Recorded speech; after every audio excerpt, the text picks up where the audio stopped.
en caminar con el Espíritu Santo, en abrir nuestro ser al Espíritu Santo, entender quién es el Espíritu Santo y, hermano, dejarse moldear y llenar por el Espíritu Santo.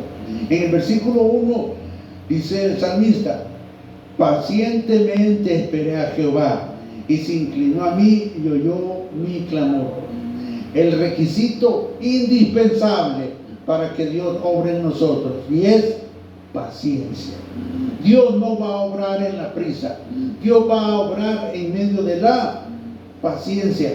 Dios se va a revelar en la quietud y en el reposo del alma. Algo que tenemos que aprender para oír y conocer a Dios es la paciencia. La paciencia es el terreno donde Dios se mueve. Es lo que el hombre tiene que aprender para poder conocer y entender a Dios. Dice: pacientemente esperé al Señor. Si algo desbasta al hombre es la impaciencia. Si algo nos hace perder muchas de las bendiciones de Dios es la impaciencia. ¿Por qué? Porque no hemos sido hechos para esperar. El ser humano, hermano, de acuerdo al tiempo en que vivimos, tenemos un reloj y el reloj dicta nuestro estilo de vida. Tenemos que hacer un alto en nuestra vida, tenemos que hacer un alto en toda nuestra agenda de actividades y venir a la palabra y aprender un principio espiritual: paciencia. Tenemos que quitarnos el reloj y entrar en la agenda de Dios. La paciencia es el terreno, hermano, es la manera, hermano, de cómo podemos quitarle la autoridad al alma sobre nosotros. La paciencia es el terreno del espíritu, la impaciencia es el terreno del alma. Y ahí, hermano, nosotros somos cargados y atribulados. De hecho, toda la semana nos hemos movido por una agenda, por un horario en el cual se nos pide y se nos exigen cosas. Pero cuando entendemos y venimos a la palabra, descubrimos, hermano, que nuestro estilo de vida tiene que ser otro. Tiene que ser dirigido no por lo que el mundo nos dice o por lo que el mundo nos impone, sino por lo que hemos descubierto y hemos entendido de quién es Dios y lo que Él hace con nosotros. Cuando vemos esto, hermano, nuestra vida va cambiando radicalmente. Y miren lo que dice: pacientemente esperé a Jehová. ¿Qué es lo que provoca eso? Y se inclinó a mí y oyó mi clamor. ¿Cuál tiene que ser nuestro estilo de vida? Un clamor permanente, una búsqueda de Dios permanente. No hablamos de un encuentro ocasional con Dios, no, hablamos de un encuentro vivo y permanente con Dios. Tenemos dificultades, tenemos cargas, tenemos problemas, y hermano, lo hemos oído muchas veces, millones de veces: Dios es la solución a todo lo que enfrentamos en esta vida. Todo lo que está bajo este cielo, todo lo que hay en la tierra, todos los problemas que hay, tienen una solución: Cristo. Y esto, hermano, no es algo religioso, sino que es un principio de vida. Dios nos hizo con un propósito, y cuando encontramos ese propósito, hermano, todas las cosas van siendo renovadas y transformadas. Tenemos dificultades, estamos atravesando por cargas, y el salmista encuentra el secreto. ¿Cuál es? Pacientemente esperé a Jehová. Si algo tiene que cultivar es esto. Si algo tenemos que cultivar es esto. Si queremos ver la gloria de Dios, tenemos que aprender paciencia. Ahora, pero la paciencia no es sentarse y esperar algo, no. La paciencia, hermano, es un estilo de vida en el cual yo tengo una comunión con Dios, tengo una búsqueda de Dios, me convierto en un adorador de Dios. La paciencia, hermano, es el terreno espiritual donde el Espíritu Santo va llenando mi vida de todo el favor del cielo.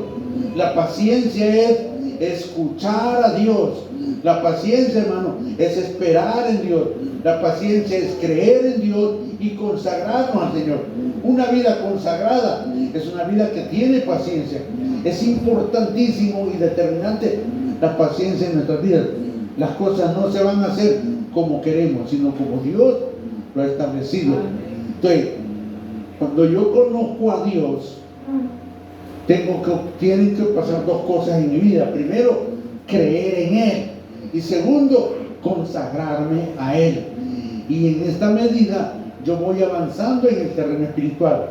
El Espíritu Santo viene, interviene en mi vida y comienza a guiarme, comienza a forjar en mí el carácter de Dios y la imagen de Cristo. No podemos, hermano, vivir la vida cristiana sin Cristo. No podemos vivir la vida cristiana sin la dirección del Espíritu Santo. De hecho, nuestro andar, hermano, tiene que ser marcado por algo. Miren lo que dice Gálatas capítulo 5, versículos 16 y 18. No voy a perder el salmo. Gálatas capítulo 5, capítulo 5, versículos 16 al 18. Miren lo que dice. Dice la palabra: digo pues, andad en el Espíritu y no satisfagáis los deseos de la carne, porque el deseo de la carne es contra el Espíritu y el del Espíritu es contra la carne. Es contra la carne, y estos se oponen entre sí para que no hagáis lo que quisieres. Pero si sois guiados por el Espíritu, no estáis bajo la ley. Hay una ley de vida y una ley de muerte. La ley de vida es Cristo Jesús. La ley de muerte es la carne, es el yo. ¿Quién está? ¿Bajo qué ley estoy siendo gobernado? ¿Bajo la ley de vida que es Cristo o bajo la ley de la carne y del pecado? Llamamos pecado a todo lo que es malo, pero de acuerdo a la Biblia, pecado es todo aquello que ocupa el lugar que le corresponde a Dios. Incluso podemos hacer cosas buenas fuera de Dios y el Señor lo llama pecado. ¿Qué es lo importante aquí? Digo pues, andad en el Espíritu. No dice creer, dice andar. La vida cristiana no solo es de creer, sino de andar. Es cuando ponemos en práctica nuestra fe. Ok, si yo creo en Dios, voy a andar conforme a lo que Dios me ha enseñado. Si yo creo en Dios, voy a dejar de que el Espíritu Santo guíe mi vida. Cuando recibimos a Jesucristo, vino a nosotros la vida del Espíritu Santo. Ahora, el problema del creyente es que tiene el Espíritu Santo, pero no lo está usando. ¿Por qué? Porque no ha descubierto o no ha entendido cuál es el principio de vida. Dios se va a manifestar en la medida de que mi voluntad y mi carne son quebrantadas. El Espíritu Santo se va a manifestar en la medida que yo decido andar en el Espíritu y no, como dice en el salvadoreño, darle gusto a la carne. Nuestra vida puede ser gobernada por el Espíritu o por el alma. Y esto, hermano, se opone entre sí. Si yo, hermano, vivo por el alma, todo va a ser cuesta arriba. Voy a vivir a expensas a mi intelecto, a mi capacidad, a mi fuerza. Voy a vivir conforme a lo que yo creo. Pero si decido vivir conforme al Espíritu, voy a abandonar todo lo que yo soy y vestirme de Cristo. Y esto es lo que se conoce como vida cristiana. De hecho, no hay vida cristiana sin Cristo. La vida cristiana consiste en seguir a Cristo, en amar a Cristo, en esperar en Cristo. Y todo esto, y toda mi vida cristiana va a ser alimentada por la palabra. La fuente, el manantial de vida es la palabra. Yo no voy a poder agradar a Dios si no es conforme a la palabra. No es lo que yo creo, es lo que Dios ha determinado para mi vida. Y una de las cosas que Dios quiere, después de que le he conocido, hermano, es que me sumerja en Él. En el Evangelio de Juan, capítulo 4, versículo 14, mire lo que dice. Evangelio de Juan, capítulo 4, versículo 14. Okay. Después de que yo he conocido a Cristo, tengo que hacer algo. Evangelio de Juan, capítulo 4. Jesús estaba hablando con la mujer samaritana. Mire qué tremendo. Dios reveló una de las verdades más bellas en la Biblia, no a los religiosos, sino a una mujer de una mala reputación. Mire qué tremendo. Dios comenzó a revelar su plan, a revelar su naturaleza con una mujer pagana, para que tengamos una idea clara de todo lo que es el texto. Le leo desde el versículo 1. Cuando pues el Señor entendió de que los fariseos habían oído decir que Jesús hace y bautiza más discípulos que Juan, aunque Jesús no bautiza sino sus discípulos, salió de Judea y se fue otra vez a Galilea, y le era necesario pasar por Samaria, un lugar pagano. Y le vino pues a una ciudad de Samaria llamada Sicar, junto a la heredad de Jacob, y dijo que Jacob dio a su hijo José, y estaba allí el pozo de Jacob. Entonces Jesús, cansado del camino, se sentó junto al pozo. Era como la hora sexta. Vino pues una mujer de Samaria a sacar agua, y Jesús le dijo: dame de beber. Ok, una mujer samaritana, no está hablando de una mujer judía, no está hablando de una mujer devota, no está hablando de una mujer santa, una mujer samaritana, cuyo currículum pues no era muy bueno. Pero algo importante es que este versículo nos demuestra que Dios no hace acepción de personas. Y Dios establece una conversación. Mire qué tremendo. Es Dios siempre el que comienza. Dios fue el que se acercó. Dice el versículo 8: pues sus discípulos habían ido a la ciudad para comprar de comer. La mujer samaritana le dijo: ¿cómo tú, siendo judío, me pides a mí de beber, que soy mujer samaritana? Porque judíos y samaritanos no se tratan entre sí. Respondió Jesús y le dijo: si conocieras el don de Dios y quién es el que te dice dame de beber, tú le pedirías y él te daría agua viva. Tomemos este versículo. Y hasta el día de hoy Jesús le sigue diciendo al hombre: si conocierais el don de Dios. ¿Cuál es el gran problema del hombre? ¿Cuál es el gran problema de los religiosos? Que no conocen el don, el favor, el regalo, la bendición de Dios. Cristo es el don, el favor y la bendición de Dios. Y le dice: si conocierais el don de Dios, ¿y quién es el que te dice dame de beber? Tú le pedirías y él te daría agua viva. Esta agua viva, hermano, únicamente se encuentra en Cristo. Podemos tomar cualquier agua, podemos, hermano, tener cualquier otra fuente, pero Cristo está estableciendo como única fuente de agua viva a su persona y el acceso a Dios. El hombre, hermano, sin Dios tiene sed. El hombre sin Dios vive una vida de miseria. El hombre sin Dios va a morir. Dice el versículo 11. La mujer le dijo: Señor, no tienes con qué sacar y el pozo es hondo. ¿De dónde pues tienes el agua viva? ¿Acaso eres tú mayor que nuestro padre Jacob, que nos dio este pozo del cual bebieron él, sus hijos y su ganado? Respondió Jesús y le dijo: cualquiera que bebiere de esta agua volverá a tener sed. ¿Por qué el hombre busca la felicidad y nunca la hay? ¿Por qué el hombre se arropa de religión y en su vida no cambia?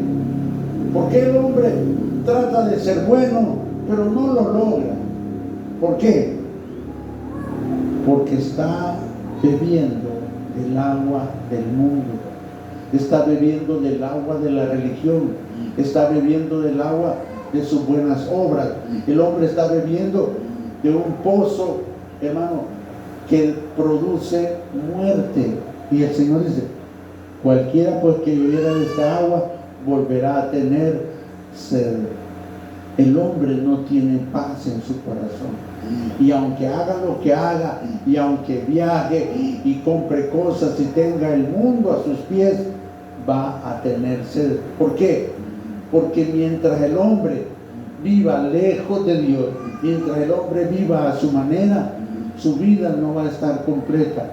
Y le dice el versículo 14: mas el que bebiere del agua que yo le daré no tendrá sed jamás, sino que el agua que yo le daré será en él una fuente de agua que salte para vida eterna.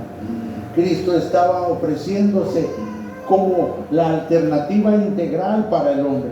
Aquí en este versículo el Señor está diciendo: mas el que bebiere del agua que yo le daré, el que entienda, el que me reciba como Señor y Salvador, el que decida seguirme, el agua que yo le daré, o sea, su conocimiento, su vida, sus enseñanzas, su persona, el don del Espíritu, el de vivir a los pies de Él.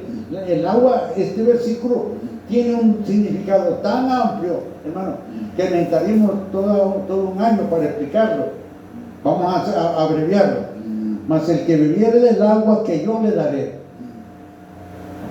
El mundo nos ofrece agua, el enemigo nos ofrece agua, Cristo nos ofrece agua. Ahora la pregunta es: ¿de qué agua estamos bebiendo? ¿Del agua del conocimiento, del agua de la teología, del agua de la religión, del agua de nuestra propia fuente? Porque nosotros también tenemos nuestra fuente. Porque, hermano, nadie se siente mal, nadie hace algo malo, todos nos creemos buenos. El problema es que cuando venimos a Cristo descubrimos, hermano, que no somos buenos, y ese es el principio que nos permite poder beber del agua de vida. Cuando yo reconozco mi condición, brota en mí la sed de Dios. Cuando el hombre no reconoce su condición, sigue bebiendo del pozo del mundo, sigue bebiendo del pozo que da muerte. Cuando el hombre descubre cuál es su necesidad de Dios, cuando el hombre descubre lo que él es, entonces viene a la fuente de agua viva. Y esto, hermano, es algo que necesitamos entender. No vestirnos de religión, no vestirnos de autosuficiencia, sino vestirnos de necesidad de Dios. Todos tenemos que declararnos todos los días necesitados de Dios. Mas el que bebiere del agua que yo le daré, te lo garantizo, Señor, no tendrá sed jamás. Y no está hablando de la sed física, está hablando de la sed del alma. El hombre cae en el afán, el hombre cae en la angustia, el hombre cae en tribulación porque tiene sed y no entiende que esa sed solamente se puede llenar cuando encuentra a Dios. Después de haber obtenido un título, ¿qué le queda al hombre? Nada. Después de haber obtenido la casa que quería, el carro que quería, después de haber logrado lo que quería, ¿qué le quedó? Nada. Siempre hay un vacío. ¿Por qué? Porque el hombre siempre quiere más y más y más. El hombre nunca va a estar satisfecho a menos que esté en las manos de Dios. Y repito, no es religión, es un alma, es un espíritu que ha encontrado a su creador. Es algo del día a día, es algo, hermano, que compete a todo ser humano en la tierra. No tendrá sed jamás, sino que el agua que yo le daré, la palabra, el conocimiento, el espíritu que yo pondré en él, dice, será una fuente de agua que salte para vida eterna. Esto llamó la atención de la mujer y le dijo: Señor, dame esa agua para que no tenga yo sed ni venga aquí a sacarla. Y Jesús le iba a compartir esa agua, pero para beber de esa agua, ¿qué era lo que necesitaba? Algo bien sencillo: abrir su corazón. Mire lo que le dice el Señor. Jesús le dijo: ve, llama a tu marido y ven acá. Entonces la mujer abrió su corazón. Respondió la mujer y dijo: no tengo marido.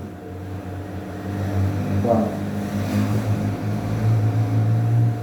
A nadie le gusta contar su pasado, y no porque sea negro, sino que no le gusta que la gente sepa su vida. Jesús quiere saber nuestra vida. Jesús quiere saber lo que hay en nosotros y que le digamos: te necesito. Para poder beber de esta agua es de abrir nuestro corazón. ¿Cómo lo puedo hacer? En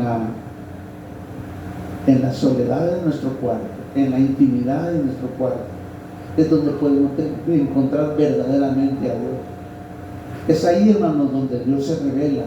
Es donde ahí se hacen las declaraciones más importantes, cuando estamos solos con el Señor. Y aquí, algo curioso: Jesús estaba sola con esta mujer.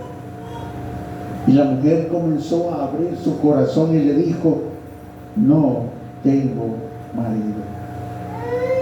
Bien has dicho, no tengo marido, porque 5 maridos has tenido, y el que ahora tienes no es tu marido. Esto ha dicho en verdad. La mujer le dijo: Señor, me parece que tú eres profeta. Nuestros padres adoraron en este monte, y vosotros decís que en Jerusalén es el lugar donde se debe de adorar. Jesús le dijo: mujer, créeme que la hora viene, refiriéndose a este tiempo, cuando ni en este monte ni en Jerusalén adoraréis al Padre. No hay un lugar físico, no hay un lugar icónico o religioso que nosotros nos sintamos atraídos, que decir, este es el lugar de adoración. No. Vos dice, verso 23, mas la hora viene y ahora es cuando los verdaderos adoradores adorarán al Padre en espíritu y en verdad, porque también el Padre tales adoradores busca que le adoren. Dios es espíritu, y los que le adoran en espíritu y en verdad es necesario que le adoren.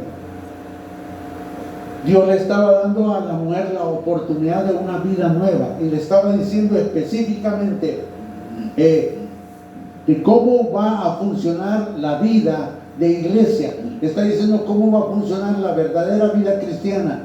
Dios estaba buscando verdaderos adoradores que adoren al Padre en espíritu y en verdad. Está hablando de, hermano, una vida quebrantada, una vida que se ha sincerado delante de Dios, que ha abierto su corazón y que permite que el Espíritu Santo obre. Cuando hacemos esto, hermano, hemos dado el primer paso en la restauración de nuestra vida. Quizás por fuera nada ha cambiado, quizás sigamos siendo los mismos, pero nuestro espíritu ha sido encendido. Y es ahí donde comienza Dios a obrar. ¿Qué es lo que necesita Dios?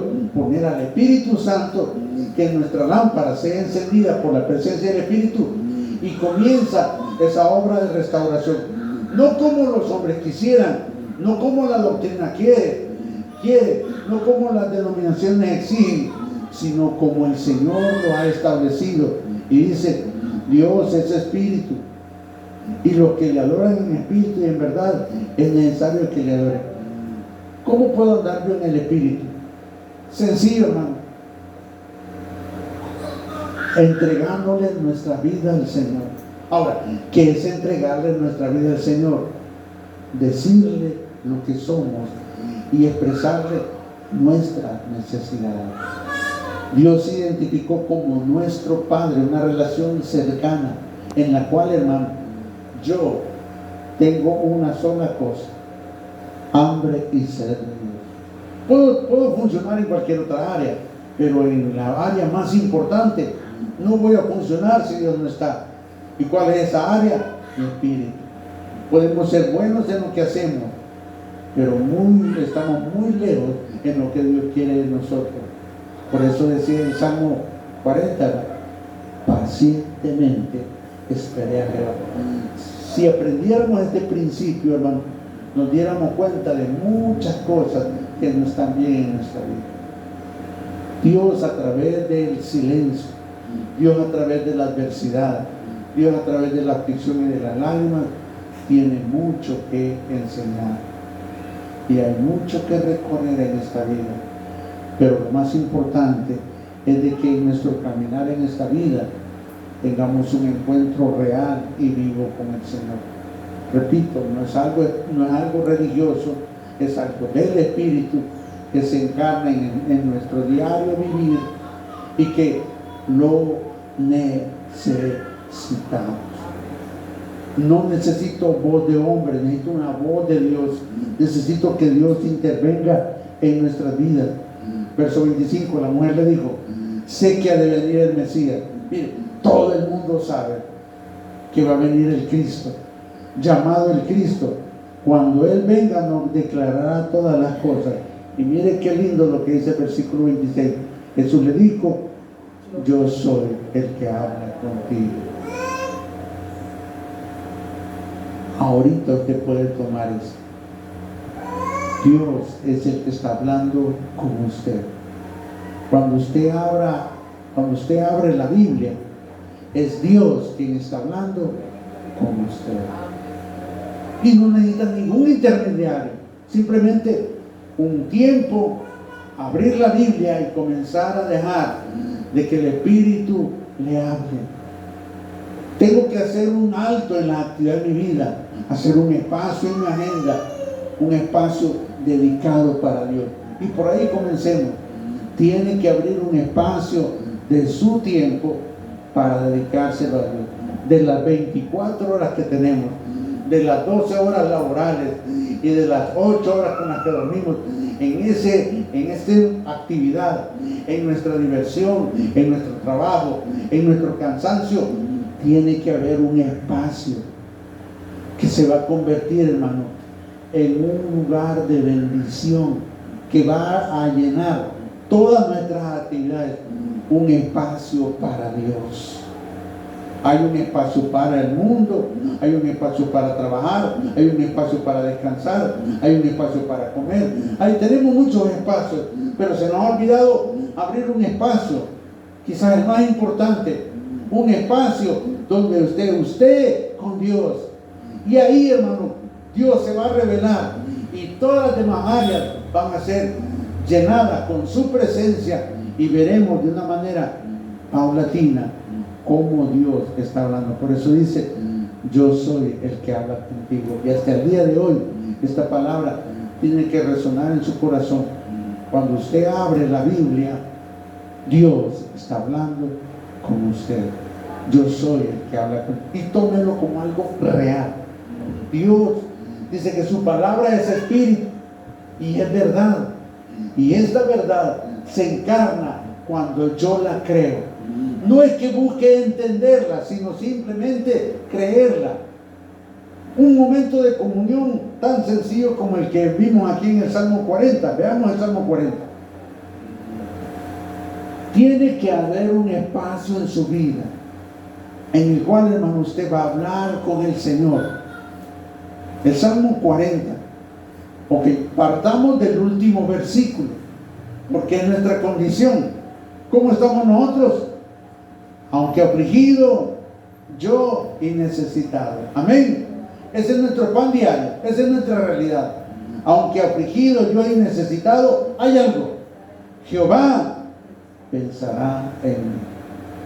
Mi ayuda y mi libertador eres tú, Dios mío, no te tardes. O sea, esta es nuestra realidad. Ahora, ¿cómo cambio mi realidad? Vamos al versículo 1. Mi realidad la comienzo a cambiar cuando decido pacientemente esperar en el Señor. Le han dado una mala noticia. Espere en el Señor. siente una chibola aquí en el estómago, espere en el Señor. Mire, si algo hace que Dios no obre en nosotros, es que nos ajolotamos, nos estresamos y hacemos de un dolorcito de panza, hacemos algo tan grande y hasta ya nos morimos. Pacientemente. ¿Qué cosas necesitan aplicar a nuestra vida esto? A todas. Pacientemente esperé a Jehová. Y hermano, ¿y cuál es el resultado? Mire, el versículo tiene dos partes. La parte que yo tengo que hacer y la parte que Dios va a hacer. ¿Cuál es mi parte? Pacientemente esperar. Esa es su parte. Lo que yo tengo que hacer es pacientemente esperar a Jehová. ¿Cuál es la parte de Dios? Y se inclinó a mí y oyó mi clamor. Ahí comienza el fluir de la vida. Ahí comienza a haber una comunión. Yo me presento delante de Dios, empiezo a clamar, comienzo a adorar, me comienzo a quebrantar, comienzo a esperar. Pacientemente. Y cuando dice pacientemente, estamos hablando de que puede pasar usted haciendo una oración que dure 25 años, pero va a llegar. Miren cuál fue la promesa de Abraham. Cuando Dios se le habló a Abraham, le dio una promesa cuando tenía 75 años de vida. ¿Cuándo se cumplió la promesa del nacimiento de Isaac? 25 años después. En esos 25 años, Abraham se convirtió en amigo de Dios. Cuando yo estoy esperando en el Señor, ¿en qué me tengo que convertir? En un amigo de Dios. La paciencia tiene que tener un fruto y es conocer, amar y seguir a Cristo. Antes de ser siervo del Señor, yo tengo que ser amigo de Dios. Y se inclinó a mí y oyó mi clamor. Y comienza Dios y comienza el mover de Dios. Verso 2.